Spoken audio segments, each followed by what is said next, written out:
जंग आज़ादी में अंग्रेज़ों को पस्त करने का सेहरा हिंदुस्तानियों के इत्तेहाद के सर जाता है। हिंदू, मुस्लिम, सिख, ईसाई सब ने कंधे से कंधा मिलाकर अंग्रेज़ों के दांत खट्टे किए थे, जिसके बाद मुल्क आज़ाद हुआ। लेकिन वक्त के गुजरने के साथ तारीख की अजीम जद्दोजहद पर भी धूल और सियासत का साया पड़ने लगा है। सोशल मीडिया पर गुमराह करने का खेल उरूज पा गया तो धूल में अटी तारीख को तोड़ मरोड़ कर पेश किया जाने लगा।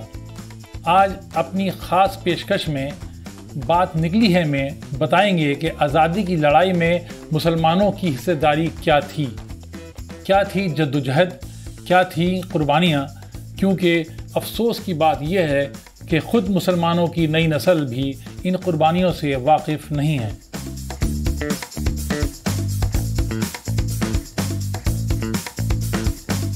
एक बार फिर मेरे साथ हैं साकिब सलीम साहब, वजी तारीखदां जिनकी तारीख निगारी भी एक ज़िंदा तारीख बन चुकी है। साकिब साहब, खैर मक़दम है, स्वागत है आपके फेवरेट मौजू के साथ। जंग आज़ादी और मुसलमान, ये मौजू भी आपके लिए हमेशा फेवरेट रहा है, तो आज भी इसी बात करेंगे। और आपको बता दें कि जंग आज़ादी में मुसलमानों की हिस्सेदारी और जद्दोजहद के साथ कुर्बानियों की कहानी किसी एक प्रोग्राम में बयान करना मेरे ख्याल में मुमकिन नहीं, फिर भी एक कोशिश कर सकते हैं साकिब साहब। जी बिल्कुल। तो शुरुआत करते हैं कि इस तारीख को किस तरह बयान किया जाए। जब हम बात करते हैं जंग आज़ादी की तो साकिब साहब, मेरे ख्याल में तीन हिस्से हैं बड़े अहम। एक तो गदर से कब्ल का दौर जो था, हालांकि हम कहते हैं कि गदर जो है वो पहली जंग आज़ादी थी, लेकिन उससे कब्ल भी एक दौर था, और एक दौर है गदर के बाद का।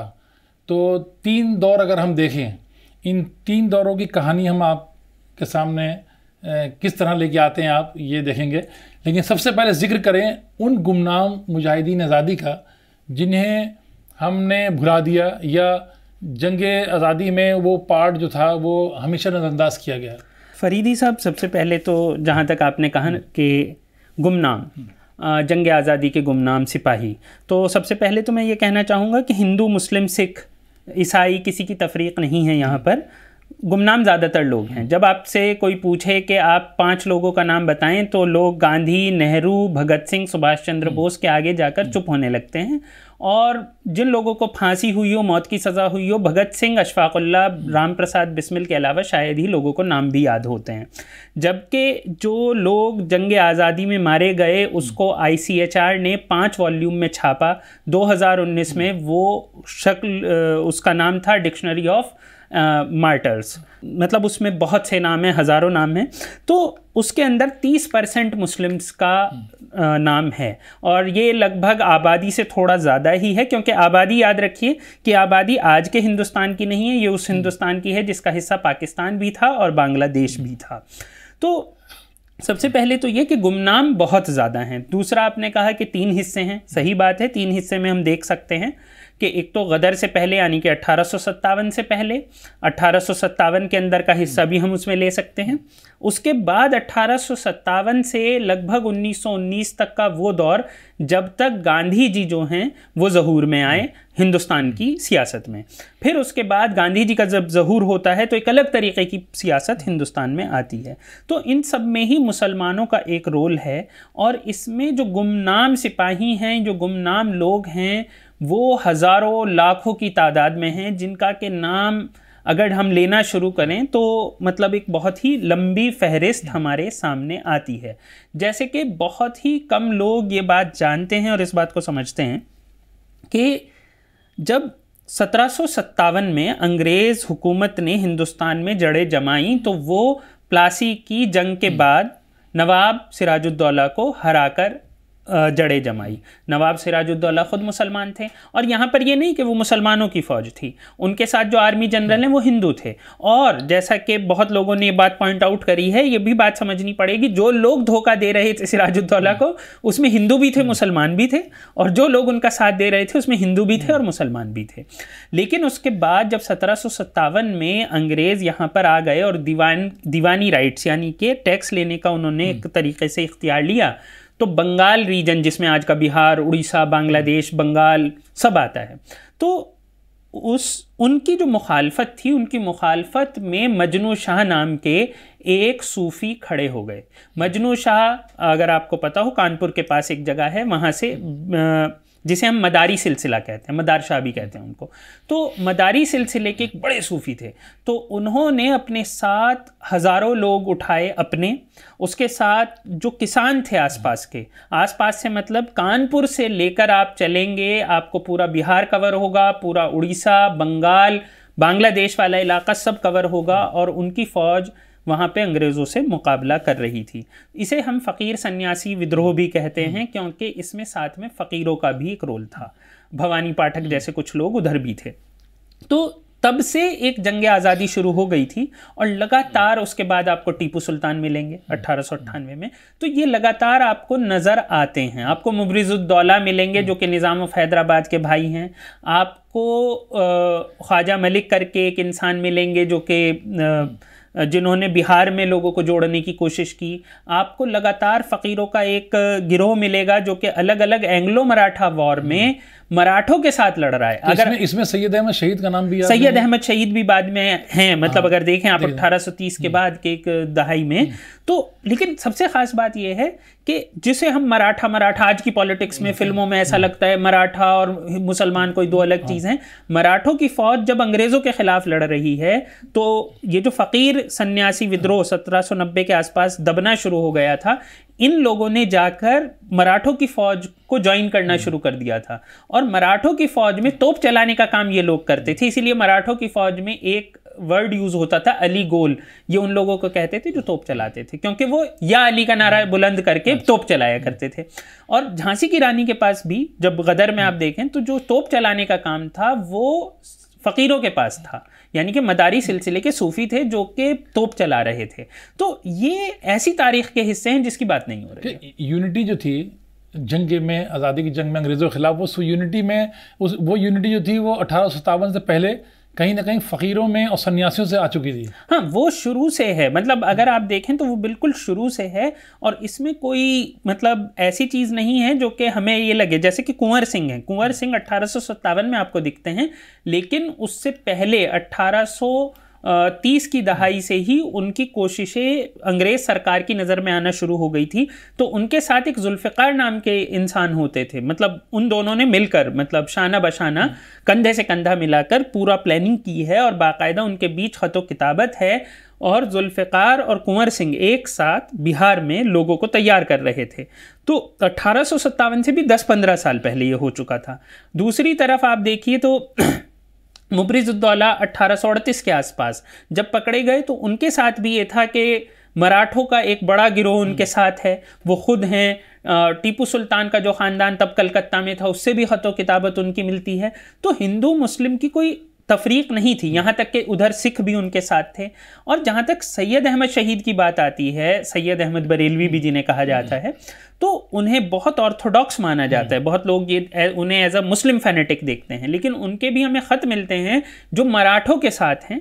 और एक ख़त में उन्होंने ये तक कहा है मराठा लीडर्स को कि हमारा काम सिर्फ इतना है कि हम अंग्रेज़ों को बाहर निकाल दें, उसके बाद जो होगा वो फिर बाद में देखा जाएगा। तो 1857 में जो सिलसिला शुरू हुआ, जो जंग शुरू हुई, साकिब साहब 1857 के जो हालात थे और उनमें जो किरदार थे मुसलमानों के, वो कौन से थे, और जितनी मुश्किल वो जंग थी, उस जंग के बाद या उस जंग के नाकामी के बाद जो दौर था वो भी बहुत टफ था मुसलमानों के लिए, उस पर कैसे रोशनी डालेंगे आप? देखिए, सबसे पहले तो अंग्रेज़ खुद ये मानते थे, अंग्रेज़ों की रिपोर्ट्स में बार बार आता है कि 1857 की गदर में मुसलमानों का रोल ज़्यादा ख़तरनाक रहा उनके लिए। उसकी बहुत सारे वजूहात हैं कि वो ऐसा क्यों मानते थे, वो एक अलग डिस्कशन हो जाएगा। लेकिन अगर हम देखें तो उनके ख़िलाफ़ जो नेता के तौर पे जिस आदमी का नाम है वो बहादुर शाह ज़फ़र है। बहुत से लोग कहते हैं वो नेता नहीं बनना चाहते थे, लेकिन ऐसे बहुत एविडेंस हैं जो ये कहते हैं कि कई साल से प्लानिंग चल रही थी। दूसरी तरफ अगर हम देखें तो मेरठ से जब क्रांति शुरू हुई, इनकलाब शुरू हुआ, तो उसमें 85 लोगों को पहली बार सज़ा दी गई थी, जो पहले दिन जिसके ख़िलाफ़ सिपाहियों ने विद्रोह करा था। तो उसमें 49 क्या कहते हैं आपको मुस्लिम दिखाई देंगे और बचे हुए हिंदू दिखाई देंगे। तो वहाँ पे भी अगर आपको दिखाई देगा तो आपको एक इत्तेहाद दिखाई देगा।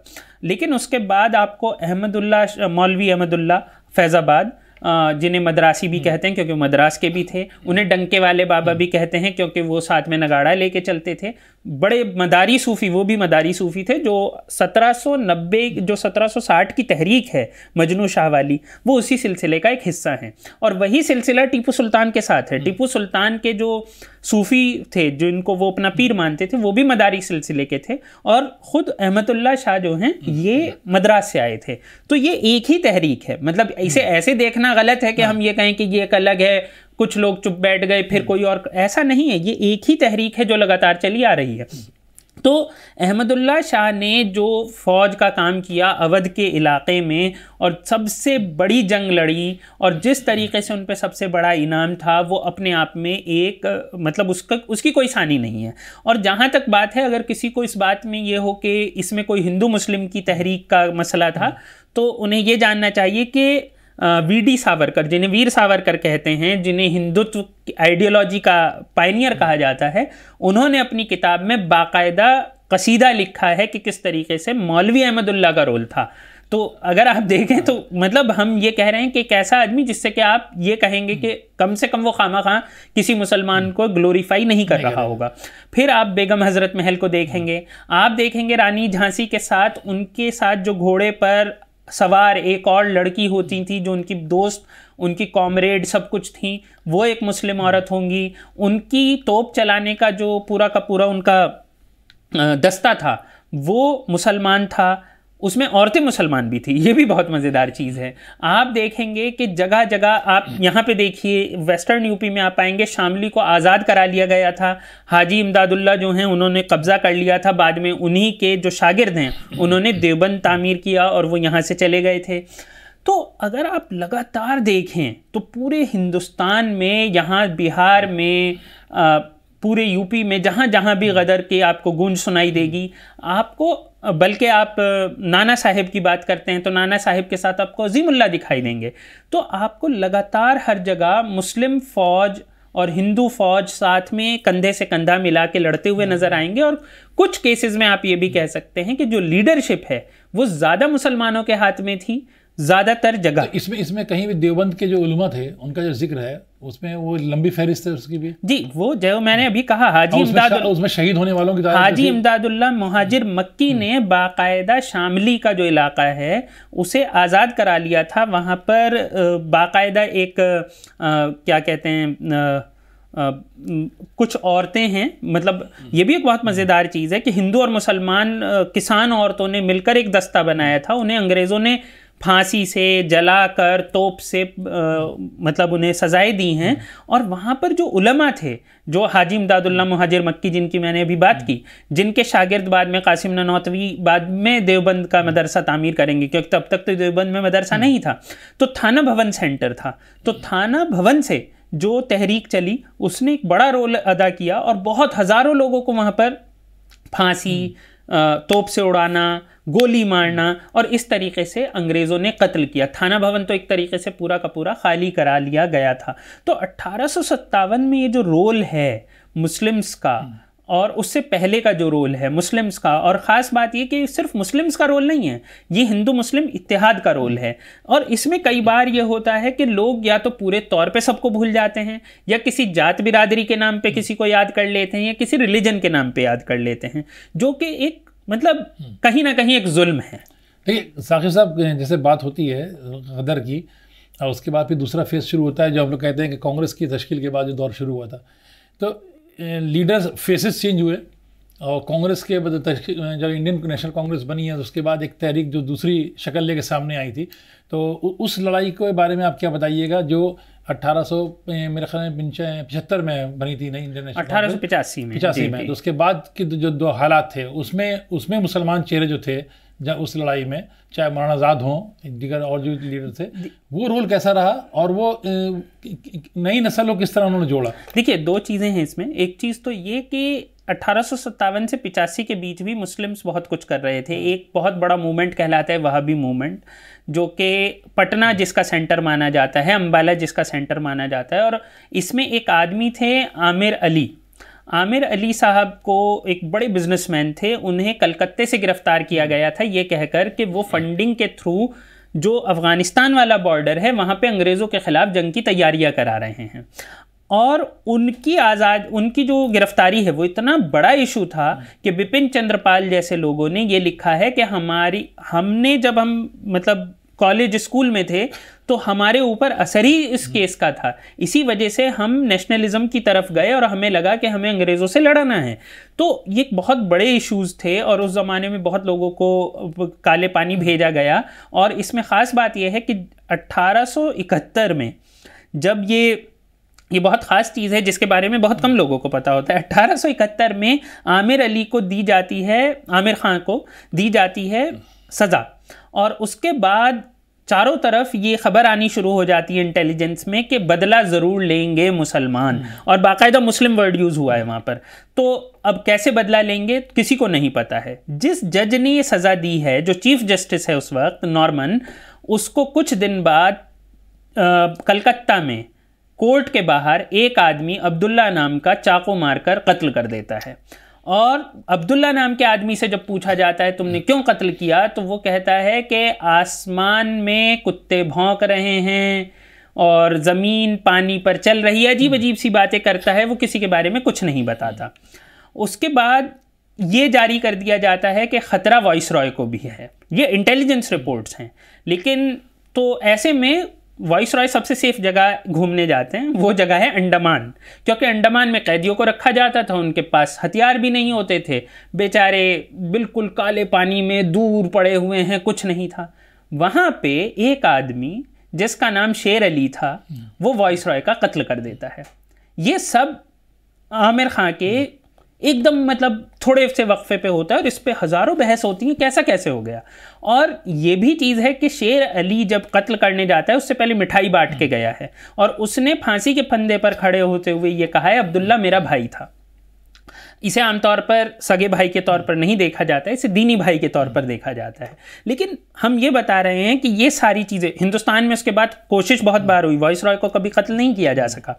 तो ये सारी चीज़ें ये मुस्लिम लोग हैं जो कि ये सब कुछ कर रहे थे, और इस सब से किस कदर अंग्रेज़ों में खौफ पैदा हो गया था कि उसके बाद वो कभी भी मतलब ठीक से नहीं रह सके। तो कहीं भी उसके बाद ये तो हिंदू मुस्लिम की तफरीक पैदा करने की कोशिश की गई थी। उन्होंने 1857 से ये तफरीक पैदा करने की कोशिश कर दी थी, और उसके लिए उन्होंने तरह तरह की तंजीम को फाइनेंस करना भी शुरू कर दिया था। और इसीलिए वो ऐसे लोगों को या उनके यहाँ जो लोग नौकरी करते थे उनसे ऐसे बयानात दिलवाते थे, या फिर वो हिंदुस्तान की पुरानी हिस्ट्री जैसे मुग़लों की हिस्ट्री को मुसलमान हिस्ट्री कह देना, शिवाजी को हिंदू राजा कह देना, ये सब अंग्रेज़ों ने उसी दौर में शुरू किया ताकि जंग हो, आपस में हम लड़ें।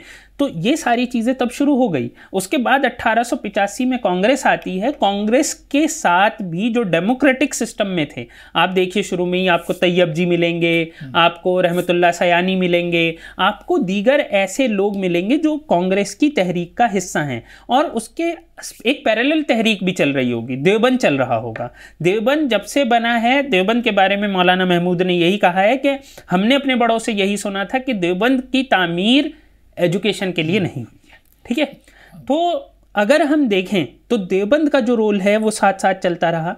और फर्स्ट वर्ल्ड वॉर 1914 के आसपास जब मौलाना उबैदुल्ला सिंधी जो कि देवबंद से थे, वो जब अफ़गानिस्तान गए, अफ़गानिस्तान में एक पूरी सरकार बनाई गई, राजा महेंद्र प्रताप उसके प्रेसिडेंट थे, उसके होम मिनिस्टर उबैदुल्ला सिंधी थे। तो उबैदुल्ला सिंधी ने उसके बारे में ये लिखा है कि जब मैं 1914 में पहुंचा तो मुझे ये नहीं बताया गया था कि क्यों जाना है। मौलाना महमूद ने कहा था चले जाओ, हम चले गए।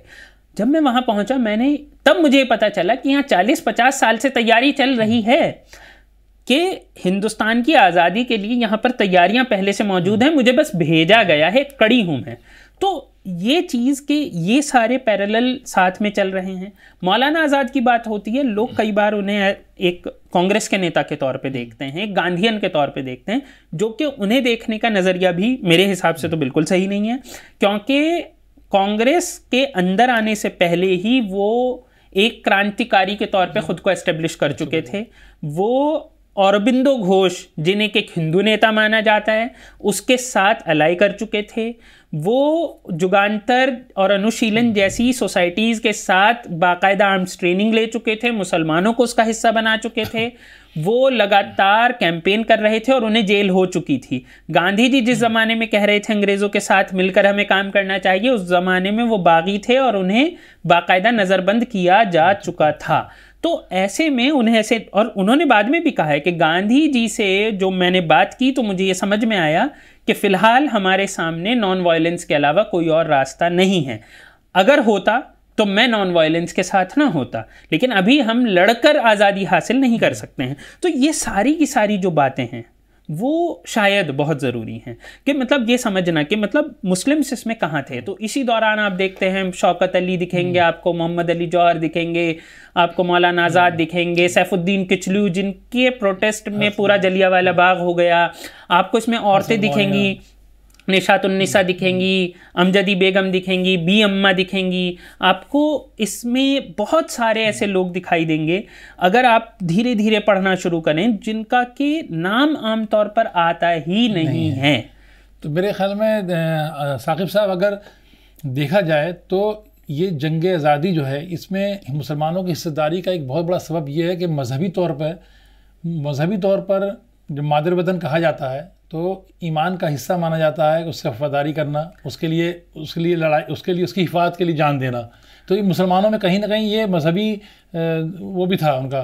मजहबी इसमें दो तरीके से था। मजहबी इसलिए भी था, कई बार ये मजहब है, कई बार ये कल्चर है, लेकिन अगर आप देखें तो 1857 की भी जो गदर है वो मजहब के नाम पर है। एक दीन का नारा लगा है और उसमें लॉजिक ये है कि हिंदुओं का भी और मुसलमानों का भी मजहब ख़तरे में है और उस मज़हब को, उस कल्चर को उन्हें बचाना है। तो ये एक बहुत ज़रूरी चीज़ थी और ये चीज़ बार बार कही गई है। ये चीज़ जो आई है वो मज़हब से कहीं ना कहीं तो आई है। ये 1947 तक ये लगातार चलता ही रहा है और इसमें हिंदू मुस्लिम तफरीक नहीं है। जैसे कि अगर आप सुभाष चंद्र बोस की ही तहरीक को उठा लें, अगर आप सुभाष चंद्र बोस की तहरीक को उठाएंगे तो आपको उनका आर्मी चीफ वो मुस्लिम दिखाई देगा, उनको सबसे बड़ा डोनेशन देने वाले यूसुफ वो आपको दिखेंगे, उनके साथ पनडुब्बी का सफ़र करने वाला, जय हिंद का नारा देने वाला आबिद, ये सब आपको मुसलमान ही नज़र आते हैं। आपको इस सब में देवबंद दिखाई देगा, आपको इस सब में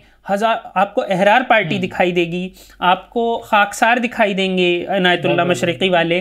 खाकसार वो हैं जिन्होंने कि जब जिन्ना ने पाकिस्तान की डिमांड करी 2 बार जिन्ना को जान से मारने के लिए हमला किया, बल्कि जिस दिन वो प्रेस कॉन्फ्रेंस के लिए बैठे कि भाई चलो अब हम ये अनाउंस कर रहे हैं कि पार्टीशन होगा, तो उस प्रेस कॉन्फ्रेंस पर हमला हुआ था बाकायदा। तो वो भी खाकसार ने किया, वो भी मुस्लिम पार्टी थी। अहरार ने हमला किया। आप देखें फ़कीर ईपी की 10,000 से ज़्यादा की फ़ौज लड़ रही थी। पीर पगारों की सिंध में 20-30 हज़ार लड़ाकों की फ़ौज लड़ रही थी। ये सारी फ़ौज थी, ये लड़ी है, ये जंग का हिस्सा है और ये सब मुसलमान थे। तो इतने मुसलमान लड़े हैं और इनका कहीं पर कोई भी ऐसा मसला नहीं है कि हिंदुओं से झगड़ा हो, किसी और से झगड़ा हो। ये मजहबी लड़ाई से ज़्यादा कहीं ना कहीं कल्चर को बचाने की लड़ाई थी, देश की, मुल्क को बचाने की, मुल्क कल्चर एक ही बात थी। तो बात निकली है तो आपको बता दें कि वतन से मोहब्बत ईमान का हिस्सा होता है। मादर वतन की हिफाजत फ़र्ज़ है। यही वजह है कि हिंदुस्तान की आज़ादी की लड़ाई में मुसलमानों ने जहां मुल्क को बचाया, जहां कल्चर को बचाया, वहां मज़हब के इस सबक को भी याद रखा, हर सतह पर हिस्सेदारी की। इनकलाब जिंदाबाद का नारा मौलाना हज़रत मोहानी ने दिया। बिस्मिल अज़ीम आबादी ने सरफरोशी की तमन्ना अब हमारे दिल में है का जज्बा दिया।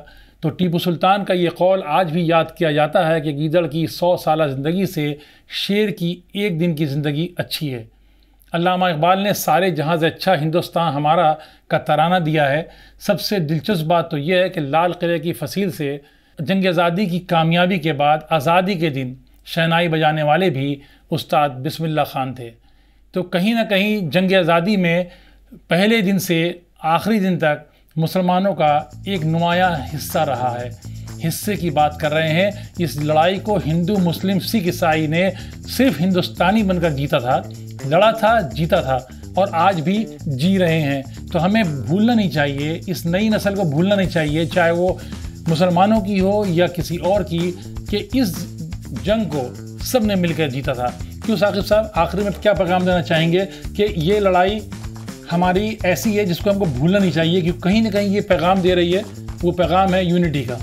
जी बिल्कुल, मेरा अपना ये मानना है कि सबसे ज़्यादा जो ख़ास बात थी इस पूरी जंग आज़ादी की, जिसको कि वेस्ट ने, इंग्लैंड ने, अमेरिका ने बहुत शुरू में समझा कि हिंदुस्तान को अगर पिछड़ा रखना है तो उन्हें आपस में लड़ा कर ही पिछड़ा रखा जाएगा, और इसीलिए वो हिंदुस्तान को छोड़कर गए तो पार्टीशन करा कर गए, और हमेशा ऐसी चीज़ों को उन्होंने बढ़ावा दिया जिससे कि हिंदुस्तान में झगड़े बने रहें, और जो भी लोग हिंदुस्तान में हिंदू, मुस्लिम, सिख, ईसाई, जात, बिरादरी इस तरीके के झगड़े करते हैं वो बेसिकली हिंदुस्तान को कमज़ोर करने की कोशिश का ही हिस्सा है। उससे ज़्यादा, उससे कम, वो से कुछ नहीं कहा जा सकता। तो याद रखिए कि हम एक थे, एक हैं और एक ही रहेंगे। हमारी हर लड़ाई जो मुल्क के लिए है वो हम सब की है। आज़ादी हमें ऐसे नहीं मिली थी, इस यूनिटी के नाम पे मिली थी, जो आज कहीं ना कहीं हमें ख़तरे में नज़र आती है। लेकिन हर साल आज़ादी का जश्न जब हम मनाते हैं तो हमें इस बात को याद रखना चाहिए कि हम सिर्फ एक हैं और वो हिंदुस्तानी हैं। इस ख़ास प्रोग्राम में बात निकली है में फ़िलहाल इतना ही। फिर आएंगे एक नए मौजू के साथ। तब तक के लिए इजाज़त दीजिए। मैं साकिब साहब का शुक्रिया अदा करता हूँ।